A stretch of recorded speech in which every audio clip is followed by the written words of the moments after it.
अच्छा, तो आज हम जिस मवाद का जायजा ले रहे हैं वो एक बहुत बड़े और आप कह सकते हैं अक्सर ज़ेरे बहस सवाल को छेड़ता है जी, कि क्या कदीम मजहबी किताबों में, ख़ास तौर पर कुरान में, ऐसी बातें हैं जो आज की साइंस से मुताबिकत रखती हैं? बिल्कुल।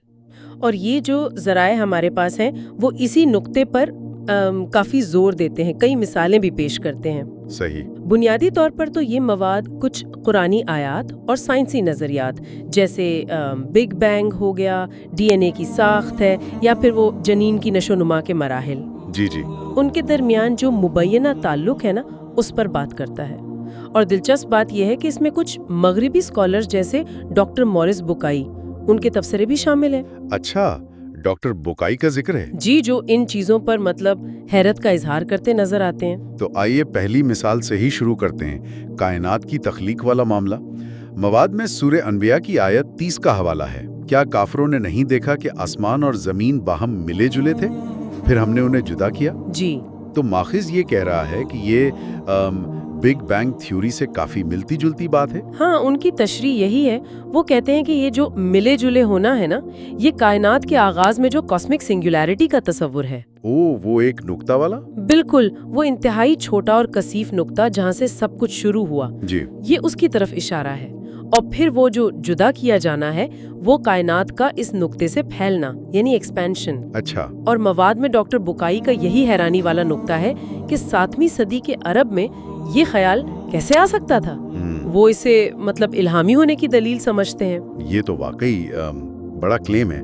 अच्छा, कायनात से हटकर इंसान की बात करें तो डीएनए का भी जिक्र है? जी हाँ, बिल्कुल। सूरत 3 की आयत 4 है, हमने इंसान को बेहतरीन साख्त में पैदा किया। बेहतरीन साख्त? जी, ठीक है, इसको कैसे जोड़ा गया है डीएनए से? देखिए यहाँ तशरीह ये की गई है कि ये बेहतरीन साख्त असल में डीएनए की जो नाकाबिले यकीनी पेचीदगी है और हर इंसान की इनफरादियत। यानी हर एक का अलग कोड?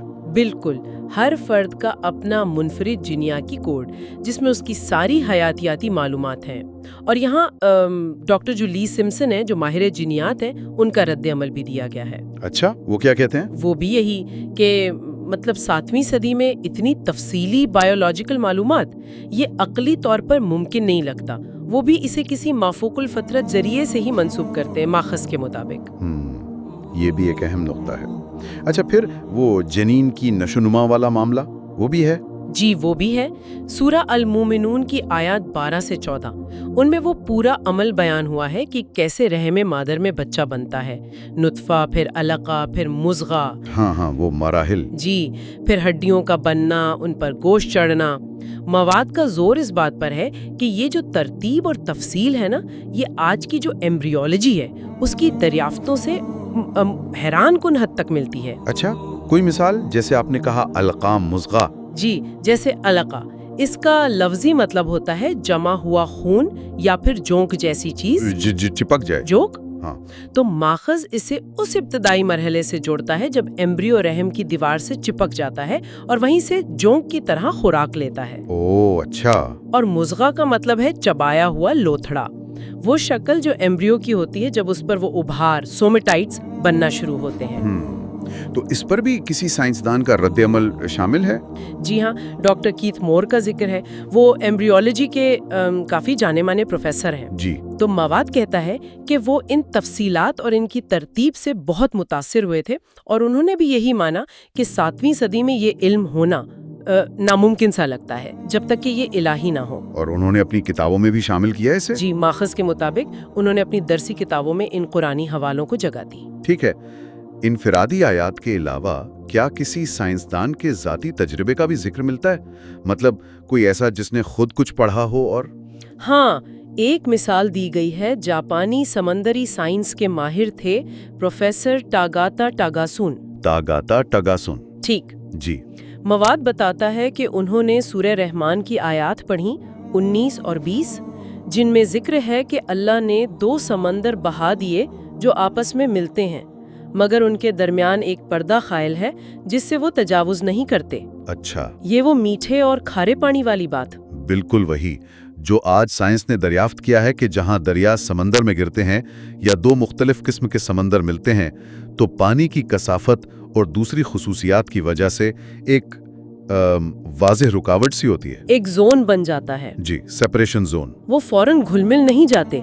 तो प्रोफेसर टागासोन, जब उन्हें पता चला कि ये बात 1400 साल पहले कुरान में लिखी है, तो वो इतने मुतासिर हुए माखिज के मुताबिक कि उन्होंने इस्लाम कबूल कर लिया। वाकई जी ये मान कर के ये इंसानी इल्म नहीं हो सकता? जी बिल्कुल, यही उनका नुक्ता नज़र था, जैसा कि मवाद में बताया गया है। ठीक है, तो ये सारी मिसालें पेश करने के बाद वो एतराज़ भी आता होगा कि ये सब शायद बस इत्तेफाक हो? जी बिल्कुल, और माखिज उसका जवाब भी देता है। वो इस इम्कान को मतलब रद्द करता है। कैसे?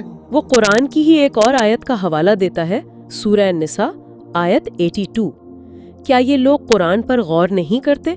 अगर ये अल्लाह के अलावा किसी और की तरफ से होती तो वो इसमें बहुत से तजादात पाते। अच्छा, यानी तजाद ना होना और ऐसी साइंसी बातें होना ये दलील है?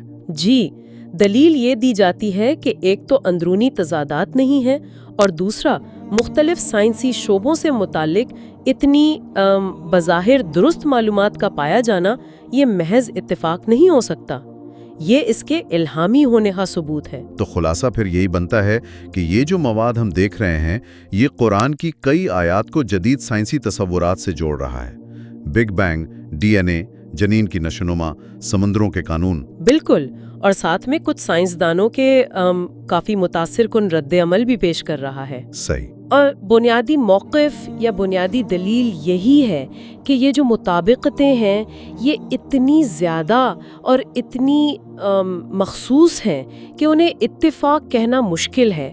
लिहाजा माखज़ के मुताबिक ये कुरान के इलाही कलाम होने की निशानी है। जी, ये दलाइल यकीनन गौर व फिक्र की दावत तो देते हैं, लेकिन यहाँ एक सवाल मेरे जहन में आ रहा है। जी, जब हम आज के साइंसी इल्म को इस्तेमाल करके कदीम किताबों की तशरीह करते हैं तो क्या हम कहीं उस मतन को उसके अपने असल तारीखी और लिसानी सियाको सबाक से अलग तो नहीं कर रहे? ये एक अहम नुक्ता है। और दूसरी बात, साइंसी नज़रियात तो वक्त के साथ बदलते भी रहते हैं, तो अगर कोई नज़रिया कल बदल गया तो क्या ये तशरीहात भी बदल जाएंगी? ये वो पहलू हैं मेरे ख्याल में जिन पर मजीद सोच विचार की गुंजाइश है। बिल्कुल दुरुस्त, ये गौर तलब पहलू